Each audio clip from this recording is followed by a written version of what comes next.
వందనములు అన్నయ్య, మా ఊరిలో ఒక చర్చిలో ప్రభురాత్రి భోజనాన్ని రాత్రి సమయంలోనే ఇస్తున్నారు. ఉదయకాలం ప్రార్థన అయిపోతుంది, మళ్ళీ 7కి మందిరానికి వెళ్ళి తీసుకుంటున్నారు. అడిగితే ప్రభురాత్రి భోజనం రాత్రినే ఇవ్వాలి అంటున్నారు, దీనిని వివరించండి. వాస్తవానికి ప్రభు రాత్రి ఇచ్చారు కాబట్టి మనం కూడా ఎప్పుడు తీసుకోవాలంటున్నారు? రాత్రే తీసుకోవాలంటున్నారు. అంతేనా? ప్రభు రాత్రి ఇచ్చారు కాబట్టి రాత్రే తీసుకోవాలి. గుడ్ ఫ్రైడే రోజు ప్రభు ఎప్పుడు లేచారు? ఎప్పుడు లేచారు? గుడ్ ఫ్రైడే రోజు కాదు, ఈస్టర్ రోజు. సారీ, ఎప్పుడు లేచారు? తెల్లవారి. మరి మీరు ఆరాధన ఎప్పుడు చేస్తున్నారు? ఈస్టర్ ఆరాధన ఉదయం 10 గంటలకి. మరి అదేంటది? ఆయన తెల్లవారు లేచాడు కాబట్టి మీరు తెల్లవారు మొదలెట్టండి. మరి ఈస్టర్ ఆరాధన, గుడ్ ఫ్రైడే ఆరాధన ఎప్పుడు చేస్తున్నారు? ఎన్ని గంటలకు మొదలెడుతున్నారు? ఉదయం 9 గంటల నుంచి లేదా 10 గంటల నుంచి. ఆయన గుడ్ ఫ్రైడే రోజు ఆయన్ని సిలువకు అప్పగించడానికి తీసుకెళ్ళింది ఎప్పుడు? ముందు రోజు అర్ధరాత్రి కదా. తర్వాత ఆయన సిలువ వేయబడి ప్రాణం విడిచింది ఎప్పుడు? 3 గంటలకి. అంటే మీరు లెక్కల ప్రకారం, అంటే మీ లెక్కల ప్రకారంగా ముందు రోజు అర్ధరాత్రి మేల్కొని ఉండాలి. మీరు రాత్రంతా మేల్కొని ఉండాలి. ఆ రాత్రంతా ప్రార్థనలో ఉండాలి. చెమట నేల బిందువులు, రక్త బిందువుల వలె పడాలి మీకు.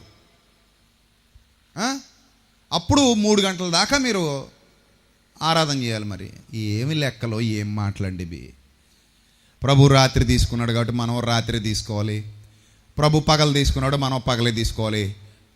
కాలములు, సమయములు ఆయన తన స్వాధీనమందు ఉంచుకున్నాడు. తిమోతికి రాసిన మొదటి పత్రిక చూడండి, ఏం రాయబడిందో చూడండి. తిమోతికి రాసిన మొదటి పత్రిక, పౌలు భక్తుడు సంఘానికి ఎంత చక్కటి విషయాలు తెలియజెప్పాడో చూడండి. తిమోతికి రాసిన మొదటి పత్రిక,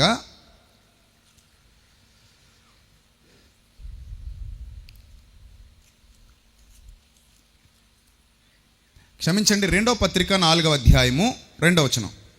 2వ పత్రిక 4వ అధ్యాయము 2వ వచనం. వాక్యాన్ని ప్రకటించుకో. ఎప్పుడు ప్రకటించాలంట? సమయమందు అసమయమందు కూడా ప్రయాసపడమంటున్నాడు. సమయమందు అసమయమందు కూడా ప్రయాసపడమంటున్నాడు. అంటే మీరు వాక్యాన్ని ప్రకటించాలనుకున్నప్పుడు దానికి టైంతో నిమిత్తం లేదు. ఈ విషయాన్ని మొదట మీరు అర్థం చేసుకోవాలి. రెండోది, కొరింథీయులకు రాసిన మొదటి పత్రిక 11వ అధ్యాయము. కొరింథీయులకు రాసిన మొదటి పత్రిక 11వ అధ్యాయము. ఈ 11వ అధ్యాయంలో ఈ ప్రభురాత్రి భోజనాన్ని గురించినటువంటి ఒక స్పష్టమైన అవగాహన సంఘానికి కల్పిస్తున్నాడు. ప్రభురాత్రి భోజనాన్ని గురించినటువంటి స్పష్టమైన అవగాహన ఒకసారి చదువుదాం.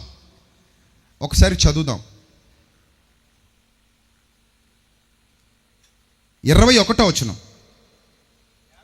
యాలయనగా మీరు ఆ భోజనము చేయనప్పుడు ఒకనికంటే ఒకడు ముందుగా తనను మట్టుకు తాను భోజనము చేయుచున్నాడు. ఇందువలన ఒకడు ఆకలి కొంటున్నాడు, మరి ఒకడు మత్తుడవుతున్నాడు. ఇదేమీ అన్నపానములు పుచ్చుకున్నట్టుకు మీకు ఇండ్లు లేవా? దేవుని సంఘమును తిరస్కరించి పేదలను సిగ్గుపరచుదురా? మీతో ఏమి చెప్పుదును? దీనిని గురించి మిమ్మల్ని మెచ్చుదునా? మెచ్చను. నేను మీకు అప్పగించిన దానిని ప్రభువు వలన పొంది తిని, ప్రభు అయిన యేసు తాను అప్పగింపబడిన రాత్రి ఒక రొట్టెత్తి పట్టుకుని కృతజ్ఞతాస్తుతులు చెల్లించాడు అన్నాడు తప్ప మీరు రాత్రి చేయాలి అని చెప్పలేదు. పాయింట్ అర్థమైందా మీకు?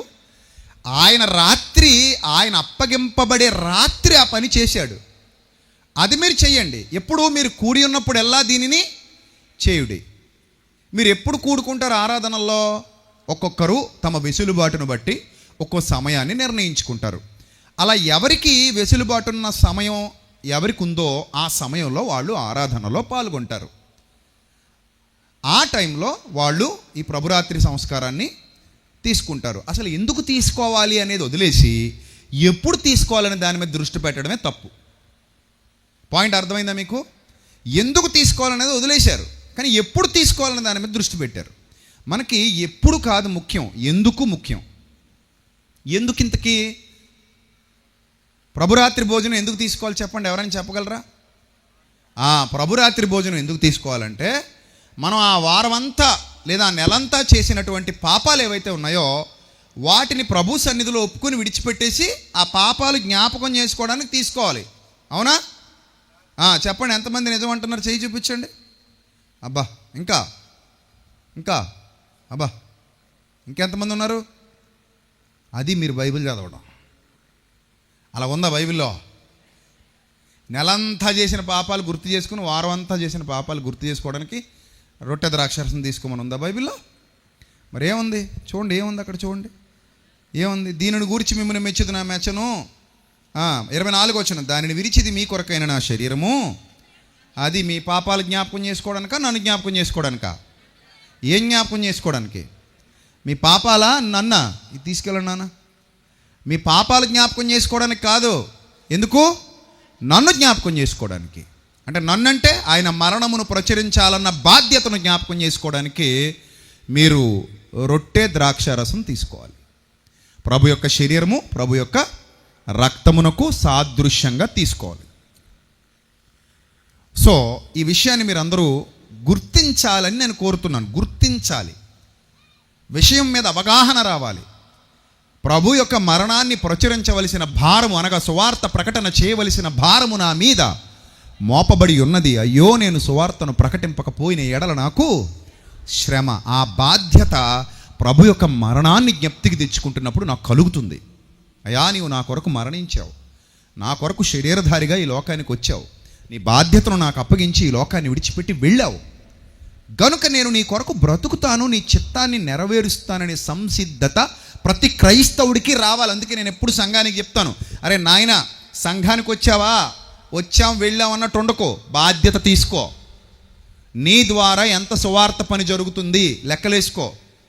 ఒకవేళ ప్రకటిస్తావా, ప్రకటించు. ప్రకటించలేవా, ప్రకటించే వారికి సహకరించు, ప్రకటించే వారిని పంపించు. నీ ద్వారా ఏ కార్యక్రమాలు జరుగుతున్నాయి ఆలోచించు, దాని కొరకు నువ్వు ఏం చేస్తున్నావో నిన్ను నువ్వు గుర్తించు. ఇది మనందరి బాధ్యత అని గమనించు. అప్పుడు యోగ్యత గలవాడవు, యోగ్యత గలదానవు. నువ్వు రొట్టె ద్రాక్షారసంలో చెయ్యి ముంచు. ఏం చేయకుండా, నేను అసలు దేవుని పనే చేయకుండా రొట్టె ద్రాక్షారసం తీసుకుంటా అంటే గనక నీ ప్రాణమునకు నీవే ఉత్తరవాది అవుతావు. ఎందుకంటే నువ్వు బాధ్యత మరిచిపోయావు. బాప్తిసం పొందేసి, బాప్తిసం పొందిన బిడ్డలు ఏం మరిచిపోకూడదు? బాధ్యత మరిచిపోకూడదు. కాబట్టి ఇది మీ కొరకైన నా శరీరము అన్నాడు ప్రభువు. దీన్ని తీసుకున్నప్పుడు ఎలా నన్ను జ్ఞాపకం చేసుకోవాలి. మీరు నా మరణాన్ని ప్రచురించాలి. అర్థమైందా? ఇది వదిలేశారు. రాత్రి తీసుకోవాలా, పగలు తీసుకోవాలా? రాత్రే తీసుకోవాలి. పగలైతే ఏమైద్ది? అసలు ఏమైంది చెప్పండి? పగటికి రాత్రికి ఏంటి తేడా? పిచ్చి వెర్రి అంటారు దీన్ని, పిచ్చి వెర్రి. కొంతమందికి సిద్ధాంతాల పిచ్చి ఉంటుంది, అజ్ఞానపు పిచ్చి ఆలోచనలు ఇవి. వాళ్ళు అప్డేట్ అవ్వరు, ఇంకా వాళ్ళు అప్డేట్ అవ్వరు, జ్ఞానాన్ని సంపాదించుకోరు. ప్రభు రాత్రి ఇచ్చాడు కాబట్టి మనం రాత్రి ఇవ్వాలి. మరి పౌలు గారు చెరసాల్లో ఉన్న ఖైదీలకి, చెరసాల అధికారికి రాత్రి వేళ ఇచ్చాడు బాప్తిస్మం. మనం ఇప్పుడు తీసుకుందాం, అర్ధరాత్రి 12 గంటలు తీసుకుందామా? అది. సో కాబట్టి అవన్నీ వదిలేయండి అమ్మా, అవి కరెక్ట్ కాదు. జ్ఞానాన్ని జ్ఞానంగా ఆలోచించండి. అలాంటి వాళ్ళకి తెలియదమ్మా బైబిల్, వాళ్ళని పక్కన పెట్టేయండి.